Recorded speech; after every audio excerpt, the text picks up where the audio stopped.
من الشيطان الرجيم.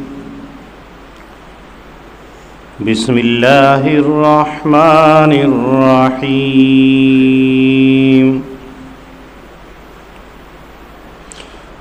وأرسلنا الرياح لواقح فأنزلنا من السماء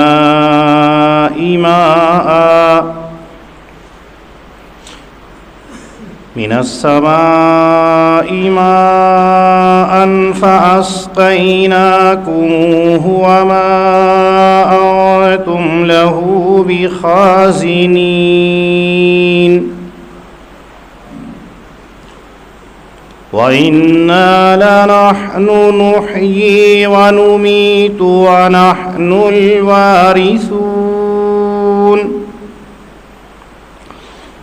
وَلَقَدْ عَلِمْنَا الْمُسْتَقْدِمِينَ مِنكُمْ وَلَقَدْ عَلِمْنَا الْمُسْتَأْخِرِينَ. وَإِنَّ رَبَّكَ هُوَ يَحْشُرُهُمْ إِنَّهُ حَكِيمٌ عَلِيمٌ. صدق اللہ العظیم.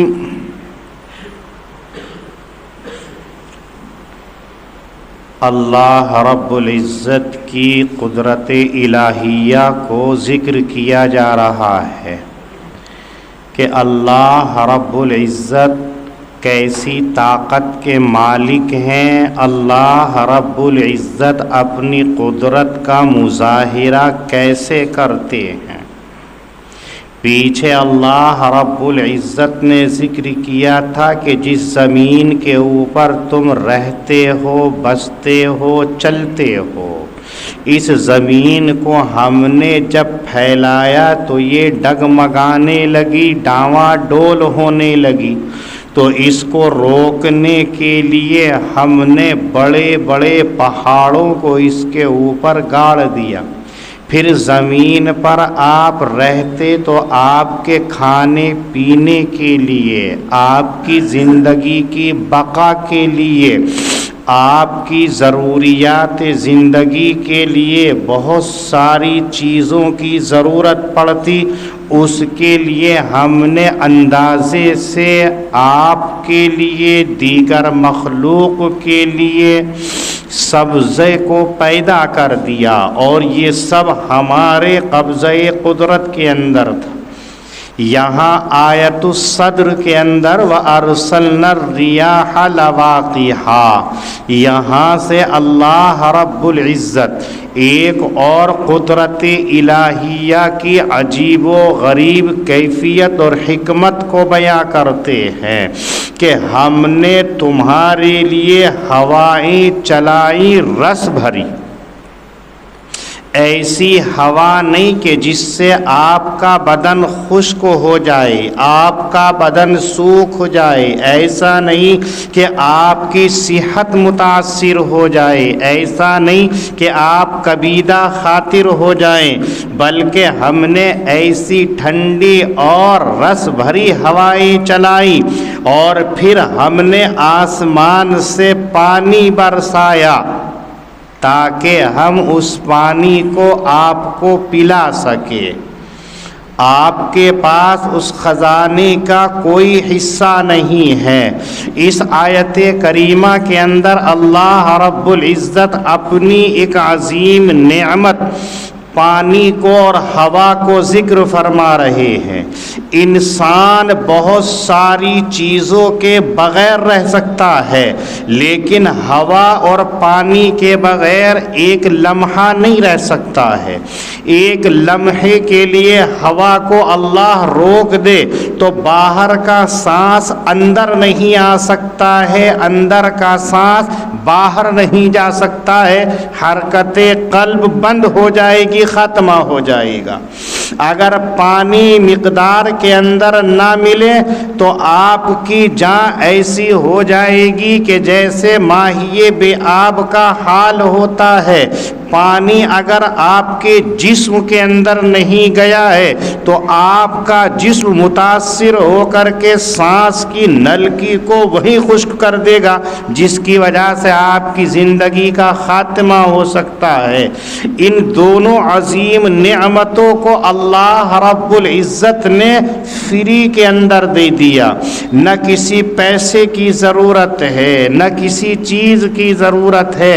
بچہ آنکھ کھولتا ہے تو آکسیجن ہوا اسے اللہ کی طرف سے مل جاتی ہے، اسے پانی لینے کے لیے خریدنا نہیں پڑتا ہے، جتنا چاہتا ہے وافر مقدار کے اندر اللہ تعالیٰ اس کو عنایت کر دیتے ہیں۔ یہ اللہ کی سنت ہے، اللہ کا طریقہ ہے کہ بندے کو جتنی نعمت زیادہ ملنے والی ہے اسے اللہ فری کر دیتے ہیں، اس کی قیمت نہیں ہوتی ہے لیکن سب سے اہم ہوتی ہے۔ ہمارا حال یہ ہے کہ اس ہوا کو بھی غلط استعمال کرتے ہیں اور پانی کا بھی اسراف کرتے ہیں۔ مثلا ہم وضو کرنے کے لیے بیٹھتے ہیں تو کتنا پانی کا ضیاع ہم کرتے ہیں، کتنے پانی کو ہم ضائع اور برباد کرتے ہیں۔ غسل خانے میں جاتے ہیں تو کتنی مقدار کے اندر پانی کی بربادی ہم کرتے ہیں، ہمیں اس کا اندازہ نہیں ہوتا ہے۔ لیکن اللہ رب العزت یہاں ذکر کرتے ہیں کہ آسمان سے جو پانی ہم نے تمہیں دیا ہے یہ کون سا پانی ہے؟ یہ پانی وہ ہے جو اللہ نے سمندر کے اندر بخارات کو اٹھایا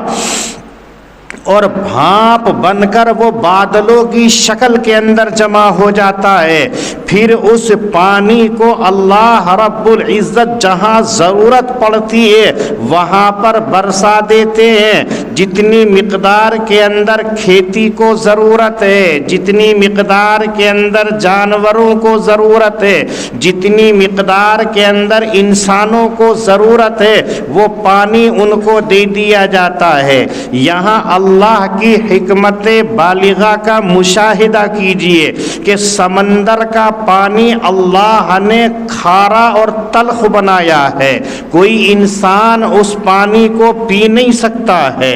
اتنا ملیح ہوتا ہے، اتنا نمک آلود ہوتا ہے کہ سینکڑوں ٹن اس سمندر سے نمک کو نکالا جاتا ہے اور اسے استعمال میں لاتے ہیں۔ اس پانی کو کوئی انسان پی نہیں سکتا ہے، اس پانی کا استعمال انسان نہیں کر سکتا ہے، لیکن اللہ رب العزت کی آٹومیٹک مشین جو ہوتی ہے کہ اس پانی کو بخارات کے اندر تبدیل کرتے ہیں، پھر وہ پانی اس ہوا کے ذریعے سے ان بخارات کے اندر جمع ہو کر کے بادل کی شکل کے اندر تبدیل ہو جاتا ہے۔ کسی انسان کی کوئی اس کے اندر صنعت نہیں ہوتی ہے، کوئی کاریگری نہیں ہوتی ہے، کوئی اس کے اندر فلٹر کرنے والا نہیں ہوتا ہے، اس کے نمک کو علیحدہ کر کے شیریں اور میٹھا پانی کے اندر تبدیل کرنے والا نہیں ہوتا ہے۔ وہ تمام من جانب اللہ، اللہ اسی سمندر کے پانی کو بادلوں کے ذریعے سے تبدیل کر کے اب اسے زمین کے اوپر پہنچاتے ہیں، اور اس کے اندر بھی کتنی حکمتیں ہیں اللہ رب العزت کی کہ ایک حکمت تو یہ ہے کہ جہاں بندوں کو، جہاں جانوروں کو، جہاں کھیتیوں کو جتنی مقدار کے اندر پانی کی ضرورت ہوتی ہے اتنی مقدار کے اندر اس پانی کو وہاں پہنچا دیتے ہیں، جو ظاہری طور پر انسانوں کے لیے مفید، جانوروں کے لیے مفید، کھیتی کے لیے مفید ہوتا ہے۔ اگر اللہ رب العزت دوسرا طریقہ اختیار کرتے کہ اگر پورے سال اللہ تعالیٰ بارش برساتے رہتے، پانی پینے کی ضرورت کے لیے روزانہ اللہ تعالیٰ بارش کا نزول فرماتے رہتے، تو نتیجہ کیا ہوتا کہ پینے کے لیے تو پانی مل جاتا لیکن نظام زندگی درہم برہم ہو کر کے رہ جاتی، آپ کی صحت کے اوپر منفی اثر پڑتا، آپ کی نقل و حرکت کے اندر پریشانیاں کھڑی ہو جاتی، چلنا پھرنا دوبھر ہو جاتا۔ اور اگر اللہ یہ چاہتے کہ پورے سال نہ برسا کر کے 6 مہینے کے اندر پانی برسا دیا، پھر 6 مہینے کے اندر پانی برسا دیا، اور انسانوں کو یہ کہہ دیا جاتا کہ اس پانی کو 6 مہینے کے لیے اسٹاک کر کے رکھ لیجئے، جمع کر کے رکھ لیجئے، 6 مہینے تک آپ کو پانی نہیں ملے گا، 6 مہینے کے بعد میں پھر پانی ملے گا، تب بھی انسان مشکلوں کے اندر پھنس جاتا۔ اس لیے کہ پانی اگر آپ چند ایام رکھ لے تو اس کے لیے آپ کو کتنا انتظام کرنا پڑتا، آپ کو 6 مہینے کے جمع کے لیے کتنی ٹنکیوں کا انتظام کرنا پڑتا۔ آپ کے گھر کے اندر 1000 لیٹر 2000 لیٹر کی ٹنکیاں ہوتی ہیں، صبح کو بھرتے ہیں، شام کو بالکل خالی ہو جاتی ہے۔ تو جب ایک دن کے اندر 1000 لیٹر پانی ہمیں کم پڑتا ہے تو 6 مہینے کے لیے کتنی ٹنکیاں ہمیں دستیاب کرنی پڑتی، حاصل کرنی پڑتی، ان کا اکٹھا کرنا مشکل۔ پھر اس پانی کو اگر آپ جمع بھی کر لیتے تو 6 مہینے تک کیسے اس کو روک لیتے؟ چند دن تک پانی آپ رکھ لے تو وہ سڑ جاتا ہے، بدبودار ہو جاتا ہے، گندا ہو جاتا ہے۔ اس پانی کے اندر بجائے فائدے کے نقصانات زیادہ آ جاتے ہیں، تو وہ پانی بھی آپ کے لائق نہ ہوتا۔ اس لیے اللہ رب العزت کی حکمت نے یہ طریقہ اختیار کیا کہ جب ضرورت پڑی بارش کو برسا دیا، اگر زیادہ بارش ہوئی تو اس بارش کے پانی کو اللہ رب العزت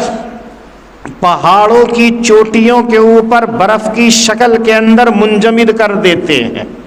ایسی جگہ پر اللہ تعالیٰ اس پانی کو رکاتے ہیں اور جماتے ہیں کہ جہاں ذرات نہ جائیں، جہاں پر گرد و غبار نہ جائے، جہاں انسانوں اور کسی اور مخلوق کی گندگی نہ جائے۔ اگر اس پانی کو ایسے ہی پانی کی شکل کے اندر رکھتے تو بھی نقصان تھا، اس کو برف کی شکل کے اندر اللہ تعالیٰ جما دیتے ہیں اور پھر اس پانی کو آہستہ آہستہ رساتے ہیں، آہستہ آہستہ پگھلاتے ہیں، تو پہاڑ کی چوٹیوں سے نکل کر کے وہ نیچے زمین کے اندر جاتا ہے، اور پھر وہاں سے انسان اپنی ضرورت کے بقدر پانی کو نکالتا ہے۔ اور جہاں چشمے نہیں پھوٹ سکتے ہیں، جہاں پر خود بخود پانی نہیں نکل سکتا ہے، تو وہاں انسان کو یہ صنعت کھلا دی گئی ہے کہ اسی پانی کو جو برف سے پگھل کر کے پہاڑ کی چوٹیوں سے نیچے زمین کی سطح پر گیا ہے، جو پوری دنیا کے اندر پھیلا دیا گیا ہے، وہاں آپ کنواں کھود کر کے پانی نکال سکتے ہیں۔ وہاں آپ کنویں کے بجائے سمرسیبل کھود کر کے، ٹویل کھول کر کے، ٹنکی کا بورنگ کرا کر کے پانی نکال سکتے ہیں۔ یہ پانی سمندر کا پانی نہیں ہوتا ہے، بلکہ یہ پانی وہی ہوتا ہے جو سمندر سے بخارات کی شکل کے اندر،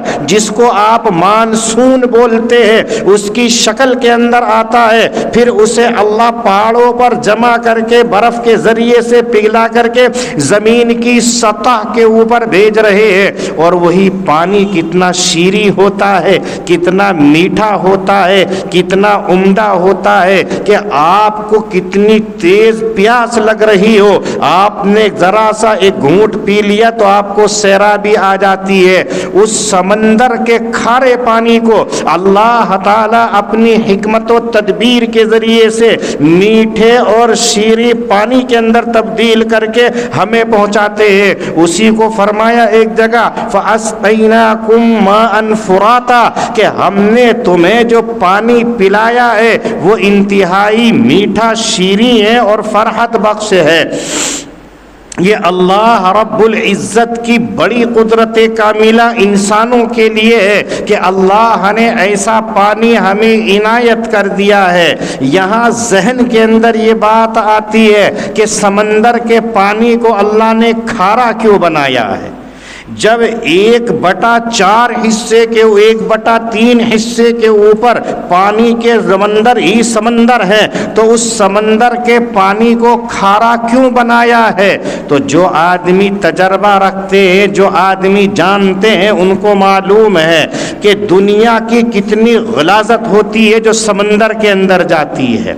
سمندر کے اندر کتنے جانور ہوتے ہیں جو اس میں جیتے ہیں اور اسی میں مر جاتے ہیں۔ اگر اللہ سمندر کے پانی کو میٹھا بنا دیتے تو جو اس میں جانور زندہ ہو کر کے مرنے والے ہیں تو ان کے تعفن کی وجہ سے ان کی مٹھاس کے اندر اثر پڑ جاتا، وہ پانی بجائے عمدہ ہونے کے سڑنے لگتا۔ آپ دیکھیں نجاست کتنی ہوتی ہے جو سمندر کے اندر جاتی ہے، کتنی نالیاں گندی ہوتی ہیں، کتنے نالے گندے ہوتے ہیں، کتنی غلاظت اس کے اندر ڈالی جاتی ہے۔ سمندر کے اندر جاتی ہے تو کھارے پن کا یہ فائدہ ہے کہ وہ نمک جو اس کے اندر تیزابیت کی شکل کے اندر ہوتا ہے وہ اس کے اندر آنے والی تمام گندی چیزوں کو تبدیل کر دیتا ہے اور اس کے پانی کو خراب نہیں ہونے دیتا ہے۔ اس لیے اللہ نے سمندر کو کھارا بنا دیا ہے، اور انسانوں کو کھارا نقصان دیتا ہے تو اس کی ضرورت کے لیے بادلوں کی شکل اسی سمندر سے اٹھا کر کے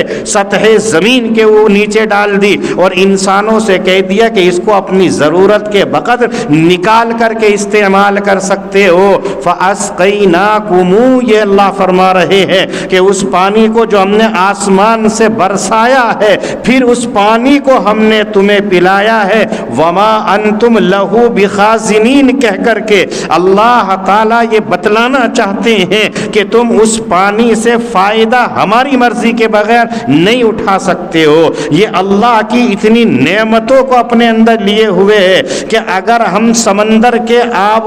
بخارات کو بادلوں کی شکل کے اندر تبدیل نہ کرتے، پھر زمین کے نیچے اس پانی کو برف کے ذریعے سے نہ پہنچاتے تو تمہیں پینے کا پانی دستیاب نہیں ہو سکتا تھا۔ پھر ہم نے اس پانی کے لیے تمہارے لیے یہ آسانیاں کی کہ چشمے کو ابال دیا، آپ ضرورت کے لیے اس پانی کو استعمال کر سکتے ہیں۔ آپ کے علاقے میں چشمہ نہیں ہے تو بورنگ کر کے پانی کو نکال سکتے ہیں، وہ آپ کے لیے بڑی نعمت ہے۔ پھر اسی پر اکتفا نہیں کیا بلکہ بہت ایسا ہے کہ کسی انسان کو وہ پانی پینا مل بھی سکتا ہے اور کسی کو دستیاب نہیں بھی ہو سکتا ہے۔ بہت سارے انسان ایسے ہوتے ہیں کہ ڈاکٹر ان کو پانی پینے سے منع کر دیتے ہیں، پانی بجائے فائدے کے نقصان پہنچاتا ہے، لیکن ہم نے پانی کو تمہارے لیے نعمت بنا کر کے دے دیا کہ تم پانی کو پی لو تو مردے کے اندر بھی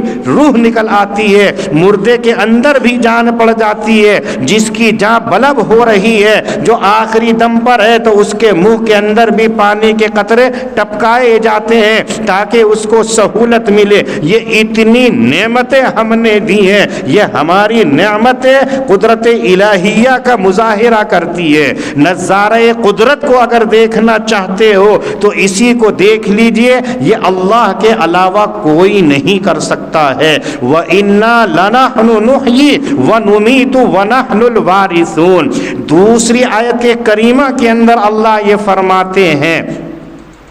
ہم ہی انسانوں کو، ہم ہی جانوروں کو جلانے والے ہیں، ہم ہی ان کو مارنے والے ہیں اور ہم ہی ان کے پیچھے رہنے والے ہیں۔ اس جیسی آیت پیچھے بھی گزری ہے جب حضرت ابراہیم علیہ السلام کے سامنے، حضرت ابراہیم علیہ السلام نے نمرود کے سامنے یہ کہا تھا کہ میرا پروردگار وہ ہے جو جلاتا بھی ہے اور مارتا بھی ہے، جو زندہ بھی کرتا ہے اور مارتا بھی ہے، جو پیدا بھی کرتا ہے اور اس کا خاتمہ بھی کر دیتا ہے۔ تو اس نے یوں کہا تھا انا احیی و امید، میں بھی مارتا ہوں اور میں بھی جلاتا ہوں۔ یہ اس کی بھول تھی کہ اس نے یہ سمجھ لیا کہ جس کو جب پھانسی دینی ہے ہیں اس کو آزادی کا پروانہ سنا دیا، اور جس کو زندہ رہنا تھا اسے پھانسی دلوا دی۔ اس کو سمجھ رہا ہے کہ موت اور زندگی اس کے ہاتھ میں ہے، موت اور زیست اس کے ہاتھ میں ہے۔ ایسا نہیں ہے، بلکہ حضرت ابراہیم یہ کہنا چاہ رہے تھے کہ اس ناپاک قطرے سے میرا پروردگار انسانی شکل کے اندر انسان بنا کر کے بھیجتا ہے، اور جب اس کا وقت پورا ہو جاتا ہے تو اس کی روح کو جسم سے نکال کر کے اسے خاک میں ملا دیتا ہے، مٹی میں ملا دیتا ہے۔ یہ اللہ کی نعمت اور اللہ کی قدرت اور اللہ کے کرشمہ سازی کو بیان کیا تھا جو نمرود نہیں سمجھ سکا تھا۔ یہاں یہی کہہ رہے ہیں ہم وہ ہیں جو انسانوں کو جلاتے ہیں، زندگی دیتے ہیں، اور ہم ہی وہ ہیں کہ وقت موعود کے اوپر اس کو موت دے دیتے ہیں۔ وَنَحْنُ الْوَارِثُونَ، اور ہم ہی پیچھے رہنے والے ہیں۔ مطلب یہ ہے کہ تمام چیزیں فنا ہو جائیں گی، تمام چیزوں کا خاتمہ ہو جائے گا، کوئی دنیا کے اندر باقی رہنے والا نہیں ہے، کوئی دنیا کے اندر زندگی گزارنے والا نہیں ہے۔ یہ اللہ ہے کہ اللہ شروع میں رہنے والے ہیں، اسی لیے کہ هو الاول والآخر والظاہر والباطن، اللہ وہ ہے جو سب سے پہلے ہے، اللہ وہ ہے جو سب سے آخر کے اندر ہے۔ یعنی جب کوئی نہیں تھا جب بھی اللہ رب العزت تھے، اور جب کوئی چیز نہیں رہے گی تب بھی اللہ رب العزت رہیں گے۔ اس کی وحدانیت کو یہاں ذکر کیا ہے، وَلَقَدْ عَلِمْنَا الْمُسْتَقْدِمِينَ مِنْكُمْ وَلَقَدْ عَلِمْنَا الْمُسْتَأْخِرِينَ۔ تیسری آیت کریمہ کے اندر اللہ تعالیٰ فرماتے ہیں کہ ہم جانتے ہیں کہ کون پہلے والے ہیں، ہم جانتے ہیں کہ کون بعد والے ہیں، ہم جانتے ہیں ان کو بھی جو آگے بڑھنے والے ہیں، ہم جانتے ہیں ان کو بھی جو پیچھے رہنے والے ہیں۔ تو آگے بڑھنے والے کون ہیں، پیچھے رہنے والے کون ہیں؟ مستقدمین اور مستاخرین، یہ دو لفظ لا کر کے بتایا کہ ہم دونوں طرح کے لوگوں سے واقف ہیں۔ تو یہ مستقدمین کن کو کہا گیا ہے، مستاخرین کن کو کہا گیا ہے؟ حضرات مفسرین رحمہم اللہ، حضرات تابعین رحمہم اللہ، حضرات صحابہ رضوان اللہ علیہم اجمعین کے اس سلسلے کے اندر مختلف اقوال ہیں،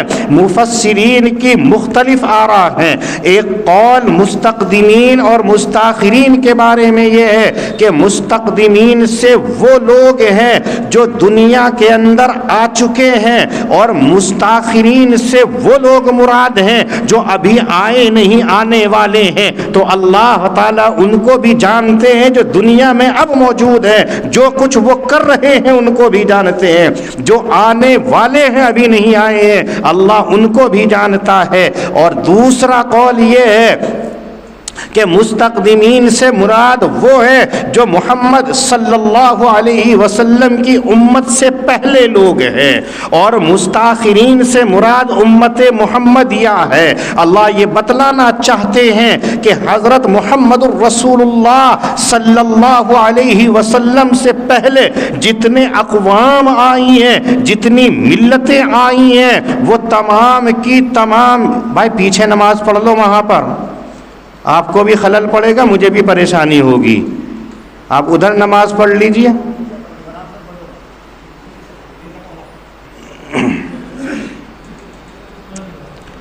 کہ جو نبی اکرم صلی اللہ علیہ وسلم سے پہلے جتنی قومیں آئی ہیں اور فنا ہو چکی ہیں، اللہ رب العزت ان سے بھی واقف ہے، اور محمد صلی اللہ علیہ وسلم کے امتی جتنے ہیں ان سے بھی ہم واقف ہیں، قیامت تک جتنے آنے والے ہیں۔ اور ایک قول حضرات مفسرین کا یہ بھی ہے کہ جو ابھی آئے نہیں ہیں ان کو بھی جانتے ہیں، اور جو آ چکے ہیں ان کو بھی اللہ تعالی جانتے ہیں۔ اور بعض مفسرین فرماتے ہیں مستقدمین سے مراد وہ لوگ ہیں جو جماعت کی صفوں کے اندر آگے بیٹھنے والے ہیں، اور مستاخرین سے مراد وہ لوگ ہیں جو صفوف کے اندر پیچھے رہنے والے ہیں۔ بعض لوگوں کو آپ نے دیکھا ہوگا کہ وہ صف کی اگلی صف میں آنے کو پسند کرتے ہیں، اگر دیر سے بھی آتے ہیں پھر بھی وہ آگے آتے ہیں، اور کچھ لوگ وہ ہوتے ہیں جو صف کے پچھلی والی صف کے اندر بیٹھتے ہیں۔ حدیث کے اندر آپ صلی اللہ علیہ وسلم نے فرمایا کہ اگر آدمیوں کو یہ معلوم ہو جائے کہ اذان کا کتنا ثواب ہے پڑھنے کا اور صف اول کا کتنا ثواب ہے، تو آپس کے اندر جو ہے تلواریں نکل آئیں اس کام کے لیے۔ لیکن چونکہ امت اس سے غافل ہے، نہ تو اس کا اذان کا پتہ ہے اور نہ ہی اس کو صف اول میں بیٹھنے کا پتہ ہے، اگر آئیں گے تو پیچھے بیٹھ جائیں گے، اذان کا وقت بھی ہو گیا ہے تو دیکھیں گے اذان دوسرا پڑھ دے خود نہیں، ہاں اگر پیسے تقسیم ہو رہے ہوں یا بریانی تقسیم ہو رہی ہو یا ختم قرآن کے موقع پر حافظ شاکر مٹھائی تقسیم کر رہے ہوں تو ان کا گریباں بھی چاک کر دیں گے چھیننے کے لیے، ان کے ہاتھ سے مٹھائی کو چھیننے کے لیے انہیں بھی دور کر دیں گے۔ سب سے پہلا نمبر میرا آنا چاہیے، چونکہ ظاہر میں یہ نظر آتا ہے، لیکن جو اجر و ثواب اللہ تعالیٰ عنایت فرمانے والے ہیں اس کا ہماری نظروں سے اوجھل رکھا گیا ہے، تو ہم نہ تو اذان دینے کے لیے آگے بڑھتے ہیں اور نہ ہی صف اول میں آنے کے لیے بڑھتے ہیں۔ اس لیے اللہ فرما رہے ہیں کہ جو اگلی صف میں بیٹھنے والے ہیں ہم ان کو بھی جانتے ہیں، اور جو صف کے پیچھے رہنے والے ہیں ہم ان کو بھی جانتے ہیں۔ حضرت کعب احبار رحمت اللہ علیہ فرماتے ہیں کہ جو آدمی اگلی صف کے اندر سجدہ کرتا ہے اور اس کے پیچھے جو آدمی بیٹھتا ہے تو اگلی صف والے کی برکت کی وجہ سے اللہ تعالیٰ پیچھے والے کی نماز کو بھی قبول فرما لیتے ہیں اور اس کی دعا کو بھی قبول فرما لیتے ہیں اور اس کی عبادت کو بھی قبول فرما لیتے ہیں۔ اس لیے وہ ہمیشہ اگلی صف کی بجائے پیچھے بیٹھا کرتے تھے، یہ سوچ کر کے کہ میری نماز پتہ نہیں کیسی نماز ہوگی، میری عبادت کیسی عبادت ہوگی، اس لیے پیچھے نہیں بیٹھتے تھے سستی اور کاہلی کی وجہ سے، بلکہ اپنے آپ کو کمتر سمجھتے ہوئے، اپنے آپ کے اندر عجز و انکساری کا اظہار کرتے ہوئے کہ کہیں میری نماز کے اندر تو چوک نہیں ہو رہی ہے، میری نماز کے اندر تو کمی نہیں ہو رہی ہے۔ اتنا بڑا تابعی جس کو حدیث بے انتہا یاد، جس نے صحابہ کرام کی زیارت کر کے ان سے علم حاصل کیا، اکتساب فیض کیا ہے، وہ شخص اپنی نمازوں کے صحیح ہونے کے لیے اگلی صف کی بجائے پیچھے صف کے اندر اس ارادے اور اس نیت سے بیٹھتا ہے کہ آگے والوں کی نماز قبول ہو گئی تو ان کی سجدوں کی برکت سے میری نماز درست ہو جائے گی۔ اور ہمارا حال یہ ہے، ہمیں الحمد شریف بھی نہیں آتی ہے، ہمیں التحیات بھی نہیں آتی ہے۔ اگر ہم سے کوئی عالم دین ہماری نمازوں کو سننے لگے، ہماری نمازوں کی رکعتوں کے بارے میں معلوم کرنے لگے، التحیات اور دعائے معصورہ کو سننے لگے تو آدھوں کو معاف کرنا صحیح طریقے سے یاد بھی نہیں ہوگی، اور ہمارا تکبر، گھمنڈ اور بڑائی کا یہ عالم ہوتا ہے کہ ہم سینہ تان کر دوسرے کے اوپر تنقید کرتے ہیں کہ تیری نماز نہیں ہوتی ہے۔ امام سے ذرا سی چوک ہو جائے تو فٹاک سے فتویٰ داغ دیتے ہیں کہ آپ کے پیچھے نماز نہیں ہوئی ہے، آپ کی نماز غلط ہوئی ہے، لیکن اپنی نمازوں کا ہمیں احساس نہیں ہوتا ہے۔ ہمیں اپنی نمازوں کی فکر کرنی چاہیے اور ایسی فکر ہونی چاہیے جیسا کہ کعب احبار رحمت اللہ علیہ کر رہے ہیں کہ اگر اگلے والوں کی نماز درست ہو گئی تو اس کی برکت سے پیچھے والوں کی اگر کمی بھی رہ گئی تو اس کی برکت سے ٹھیک ہو جاتی ہے۔ اللہ رب العزت فرما رہے ہیں کہ اگلے والوں کو بھی اور پیچھے بیٹھنے والوں کی نیتوں کو بھی ہم جانتے ہیں کہ وہ کس لیے بیٹھ رہے ہیں۔ آیا سستی کی وجہ سے بیٹھ رہے ہیں، غفلت کی وجہ سے بیٹھ رہے ہیں، یا ثواب کے حصول کے لیے بیٹھ رہے ہیں؟ یہ تمام اقوال یہاں پر جمع کیے ہیں، لیکن غور سے دیکھا جائے تو آپس کے اندر کوئی اختلاف نہیں ہے، سارے کے سارے اس کے مصداق ہو سکتے ہیں۔ منشا یہ ہے کہ اے انسانوں، تم دنیا کے اندر چاہے پہلے آؤ یا بعد میں آؤ، تم کوئی عبادت پہلے کرو یا بعد میں کرو، کوئی عمل تم پہلے کرو یا بعد میں کرو، ہم تمام کو جاننے والے ہیں، ہم تمام سے واقف ہے۔ وَإِنَّ رَبَّكَ هُوَ يَحْشُرُهُمْ انہ حکیم علیم۔ قرآن کریم کا یہ واحد اسلوب ہے کہ اللہ رب العزت کے خوف کو انسانوں کے دلوں کے اندر پیدا کرتا ہے۔ انسان تبھی رہ سکتا ہے جب اس کے اندر خشیت الہی ہو۔ انسان انسانیت کے اعلیٰ معراج پر تبھی پہنچ سکتا ہے جب اس کے دل کے اندر اللہ کا ڈر پیدا ہو جائے۔ انسانوں کا ڈر ہو یا نہ ہو، کسی اور چیز کا ڈر ہو یا نہ ہو، کوئی سروکار نہیں، لیکن اگر اللہ رب العزت کا ڈر ہے تو یقیناً وہ انسان ہے۔ ورنہ تو انسانوں کو سدھارنے کے لیے آج دنیا کے اوپر نظر ڈال کے دیکھیے کتنے قوانین بنائے جاتے ہیں، کتنے قانون لاگو کیے جاتے ہیں، جتنے قانون بنتے ہیں اتنے ہی کرائم ہوتے چلے جاتے ہیں۔ لیکن جب انسان کے دل کے اندر اللہ رب العزت کا خوف بٹھایا جاتا ہے، اندیکھی طاقت کا خوف بٹھایا جاتا ہے، یہ بتا دیا جاتا ہے کہ وہ رب کریم تمہیں ہر حال ہر لمحے کے اندر دیکھ رہا ہے، جلوت خلوت کے اندر دیکھ رہا ہے، مجمع اور تنہائی کے اندر دیکھ رہا ہے، چھپ کر کے کرو تم یا پوشیدہ کرو، سب تمہیں دیکھ رہا ہے، تو وہ انسان اللہ کے ڈر کی وجہ سے غلط کام کو انجام نہیں دے سکتا ہے۔ اس آیت کریمہ کے اندر یہی کہا ان ربک ھو یحشرھم، کہ تیرا پروردگار وہی ان تمام لوگوں کو اکٹھا کر کے لائے گا جنہوں نے دنیا کے اندر جیسے کرتوت کیے ہوں گے، جیسے اعمال کیے ہوں گے، ان تمام لوگوں کو اکٹھا کر کے لائے گا۔ انہ حکیم علیم، اللہ کی ذات دنیاوی سلطان کی طرح نہیں ہے، اللہ کی ذات دنیا کے بادشاہوں کی طرح نہیں ہے کہ اس کو بتا دیا تو اس نے قبول کر لیا، ورنہ تو اس کو کسی چیز کا علم نہیں ہوتا ہے۔ اللہ رب العزت تو وہ ہے احاط بکل شیء علما، اللہ رب العزت کا علم تمام چیزوں کے اوپر محیط ہے، اس کے دائرے علم سے کوئی چیز علیحدہ نہیں ہو سکتی ہے۔ لیکن اگر کسی وجہ سے کسی غلط کام کرنے والے کو مہلت مل رہی ہے، کسی گنہگار کو فرصت مل رہی ہے، کسی گنہگار معاصی کرنے والے کو کوئی ڈھیل دی جا رہی ہے، اس کی پکڑ کے اندر اگر دیر ہو رہی ہے تو یہ اللہ کی حکمت کا تقاضا ہے۔ اللہ حکیم ہے، اس کو ڈھیل دے رہے ہیں، اب بھی باز آ جا، اب بھی سمجھ جا، اب بھی سنبھل جا۔ حلیم اور اللہ جاننے والے ہیں۔ آپ یہ سمجھو کہ اللہ بھول جائے گا، تمہارے طرح ذہن والا نہیں ہے کہ ہمیں اب تو یاد ہے، تھوڑی دیر کے بعد میں ہم بھول جائیں۔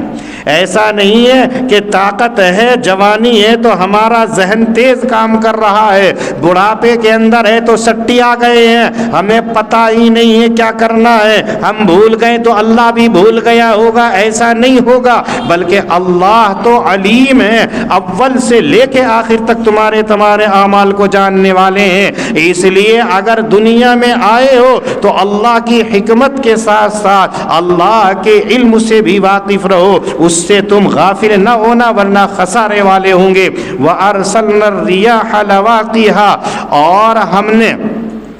ہوائیں چلائیں رس بھری، فَأَنزَلْنَا مِنَ السَّمَاءِ مَاءً، اور نازل کیا آسمان سے پانی کو، فَأَسْقَيْنَاكُمُوهُ، پھر ہم نے وہ پانی تم کو پلایا، وَمَا أَنْتُمْ لَهُ بِخَازِنِينَ، اور نہیں ہے تمہارے پاس اس کا خزانہ، وَإِنَّا لَنَحْنُ نُحْيِي وَنُمِيتُ وَنَحْنُ الْوَارِثُونَ،